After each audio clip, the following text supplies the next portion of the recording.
A paz do Senhor, amados irmãos, professores e alunos, participantes desta obra santa, que é a nossa escola bíblica dominical. Mais uma vez voltamos ao assunto perseguição.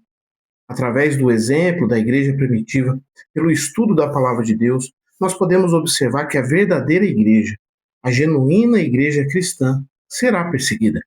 Como nos afirma as palavras do dono da igreja, o Mestre amado, o Senhor Jesus, declarando que no mundo teríamos aflições e que as portas do inferno se levantariam contra a igreja. Mas as palavras de Jesus também nos trouxeram consolo quando ele declarou: Tendes bom ânimo, eu venci o mundo. E por isso as portas do inferno, elas não prevalecerão contra a igreja de Cristo. Veremos, portanto, nesta lição, como a igreja primitiva enfrentou a oposição com coragem, fé e confiando em Deus. Como Deus agiu protegendo sua igreja através do livramento, pela intercessão. E em alguns casos, como Deus agiu recolhendo os seus servos para a glória. E por fim, esta aula irá nos encorajar a permanecermos firmes diante das concepções mundanas, lembrando que mais importa obedecer a Deus do que aos homens. Então, fique conosco. Eu sou o pastor Everson Silva e este é o canal Simplesmente EBD.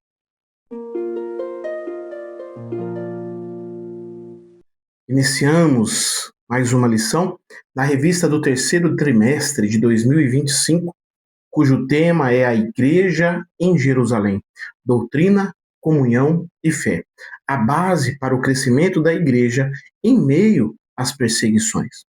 Na aula de hoje, a lição de número 7, uma igreja que não teme a perseguição.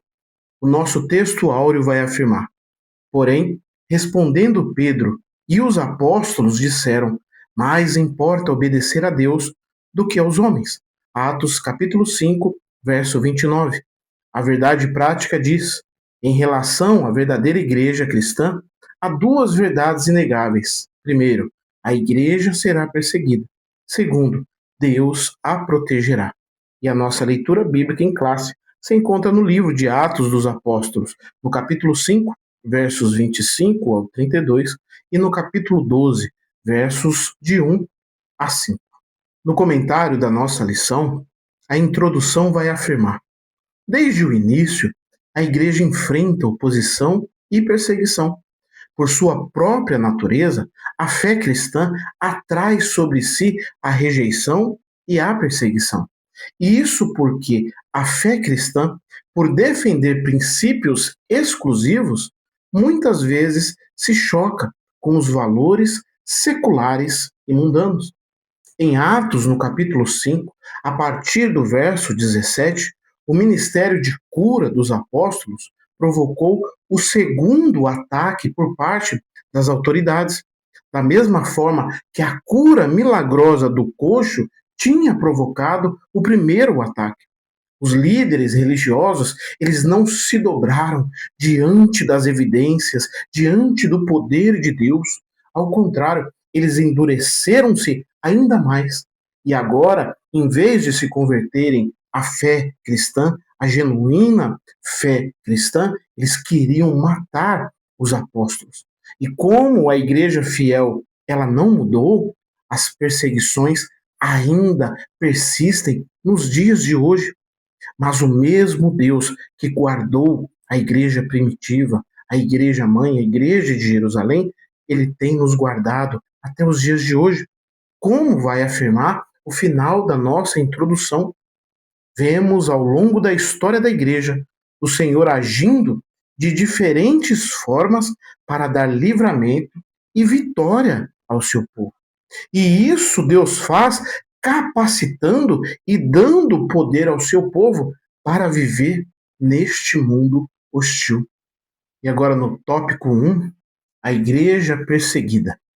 O ponto 1, os perseguidores. Na Bíblia, vemos que as autoridades religiosas da época dos apóstolos começaram a se opor à igreja. Atos, no capítulo 5, menciona 3 grupos: os sacerdotes, os saduceus e o capitão do templo. Irmãos, nós entendemos pela palavra de Deus que a maior parte da administração do templo, incluindo os sacerdotes, os soldados do sinédrio e o capitão do templo, eles eram fortemente influenciados pelos saduceus. Os saduceus eram homens ricos, eram cultos e pertenciam a um grupo menor com relação aos fariseus. No entanto, eles eram mais poderosos.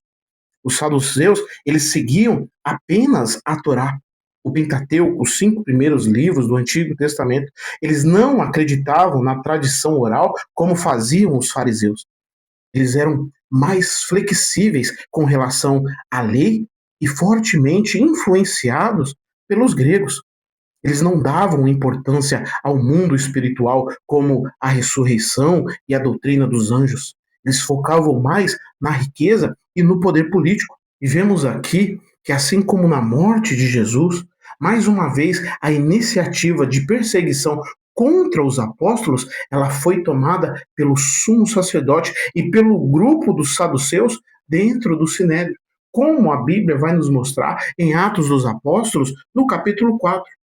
Enquanto Pedro e João ainda falavam ao povo, chegaram os sacerdotes, o capitão do templo e os saduceus, ressentidos porque os apóstolos estavam ensinando o povo e anunciando em Jesus a ressurreição dentre os mortos.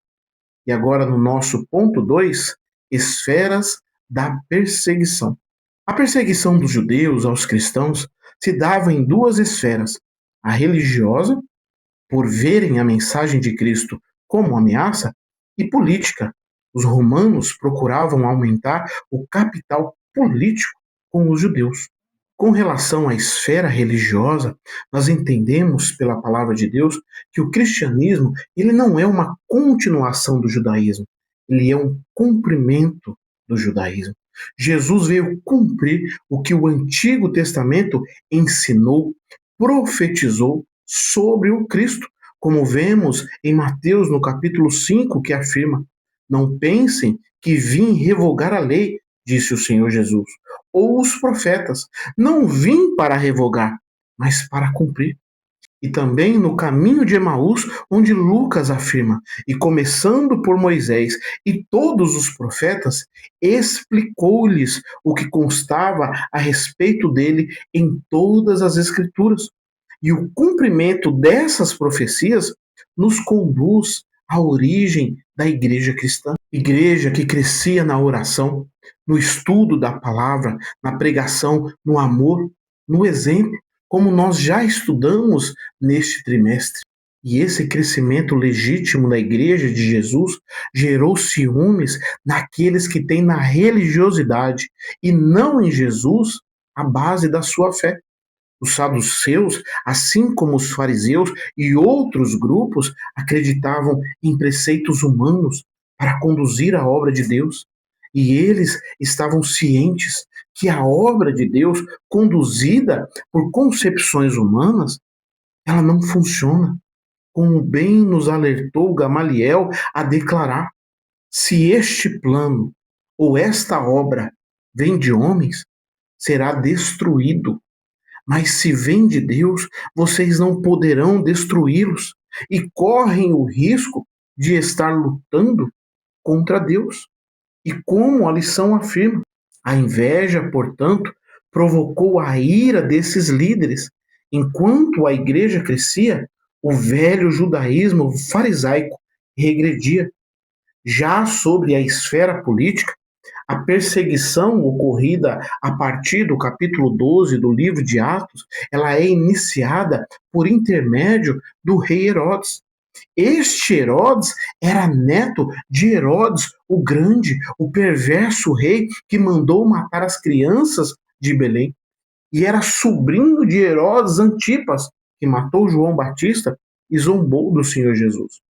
Herodes Agripa I, como ele era conhecido, recebeu de Galígula o título de rei, recebeu também a tetrarquia de Filipe, e depois ele recebeu a Galileia e a Pérea.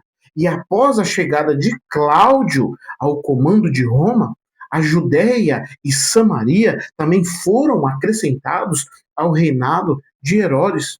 E por 3 anos, de 41 a 44 depois de Cristo, toda a Palestina ela foi governada por esse Herodes Agripa I.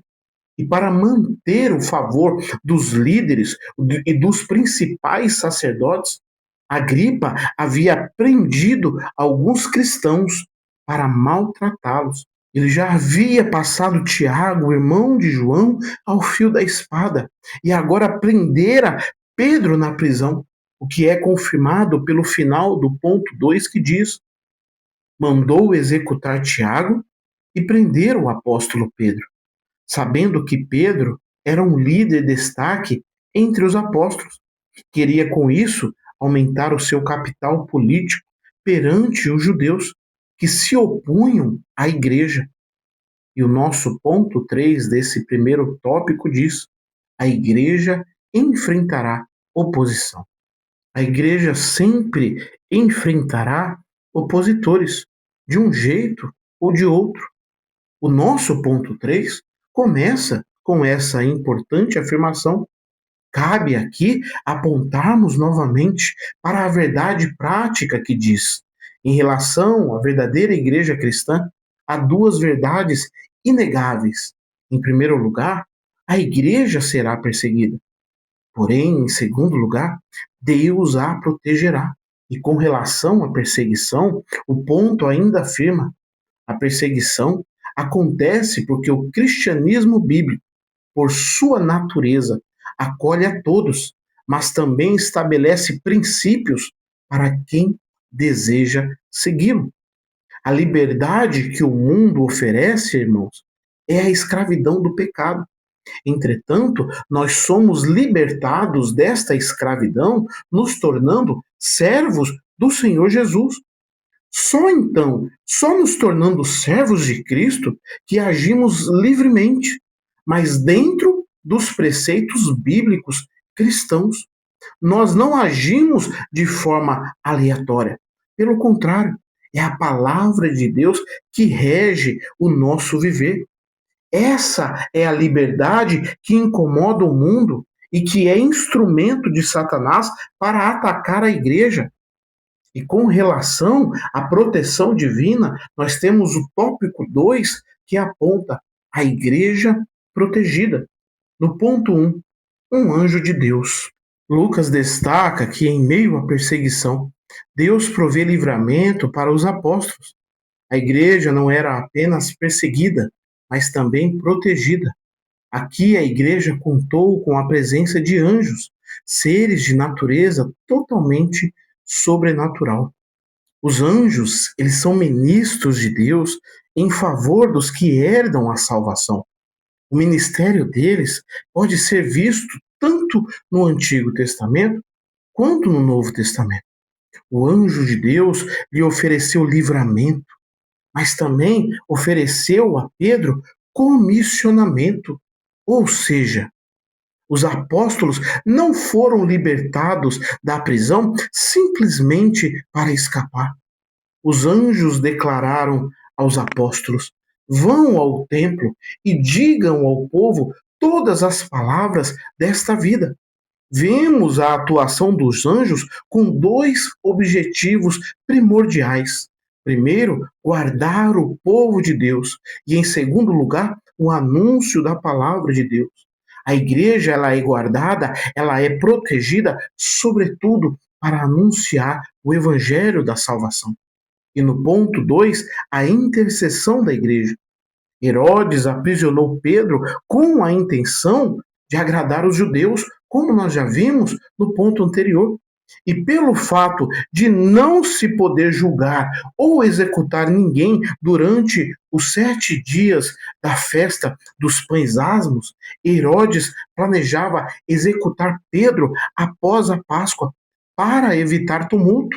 E agora, sabendo que o apóstolo Pedro era o líder da igreja cristã naquele momento, até porque foi Pedro que liderou a igreja na escolha de Matias, foi Pedro que pregou no Pentecoste, levando a igreja de 120 para 3.000 pessoas. Foi Pedro quem foi usado por Deus para curar o paralítico na porta do templo. Também foi Pedro que pregou o segundo sermão, levando o número da igreja para 5.000 pessoas. E foi o apóstolo Pedro quem desmascarou, pelo poder do Espírito Santo, Ananias e Zafira. Pedro, ele ressuscitou Dorcas e abriu a porta do evangelho para os gentios, pregando para Cornélio. Sabendo dessa liderança, Herodes queria acabar com a religião cristã, matando os seus líderes. E dessa maneira, ele colocou Pedro na prisão de segurança máxima, com 16 soldados, para evitar a sua fuga. E por isso, a igreja ela faz contínua oração por Pedro, demonstrando fazer parte ativa desse processo de libertação, motivo pelo qual Lucas relata o papel da igreja na libertação de Pedro. Com relação à morte de Tiago, irmão de João, lemos o texto de Paulo aos Romanos, no capítulo 14, que diz: porque se vivemos, é para o Senhor que vivemos. Se morremos, é para o Senhor que morremos. Quer, pois, vivamos ou morramos, somos do Senhor. A uns, Deus livra da morte. A outros, Deus livra na morte.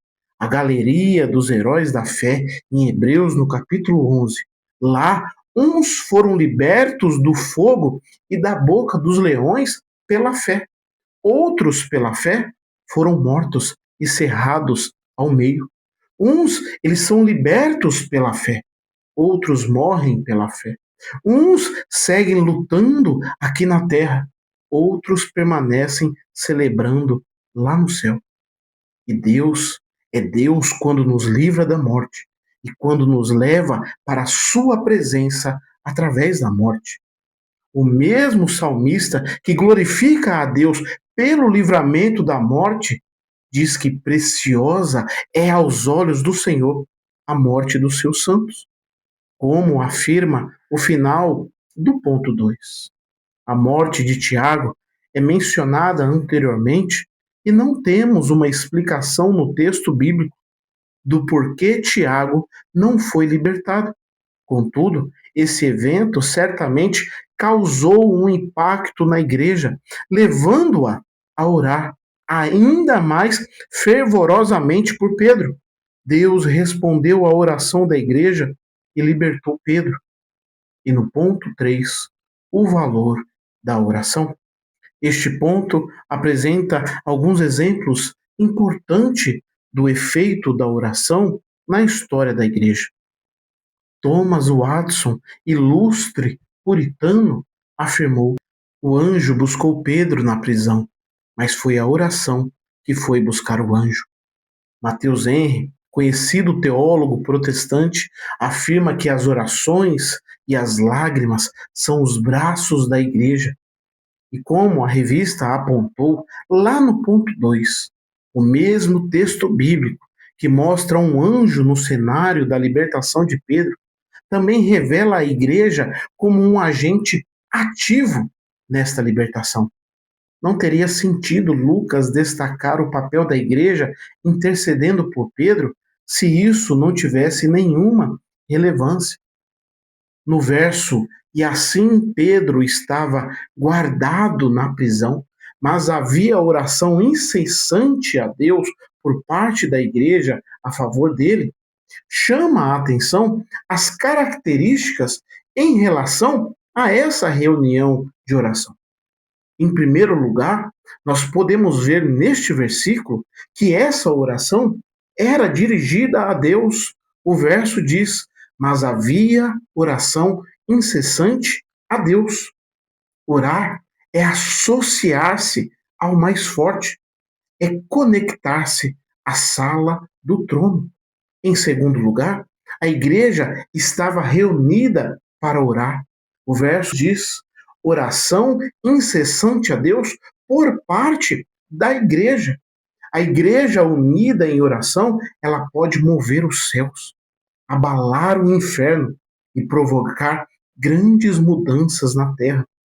Em terceiro lugar, havia um objetivo.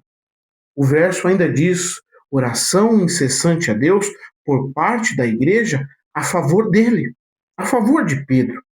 Nós devemos orar pelas causas perdidas, por intervenções milagrosas, colocar diante de Deus as nossas necessidades. E para finalizar este verso, eles oravam sem cessar. O verso ainda diz: havia oração incessante a Deus por parte da igreja.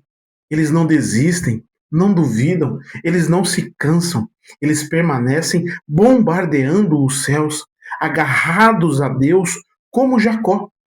Pedro estava preso, mas a igreja orava por ele incessantemente. Deus respondeu à oração da igreja e libertou Pedro.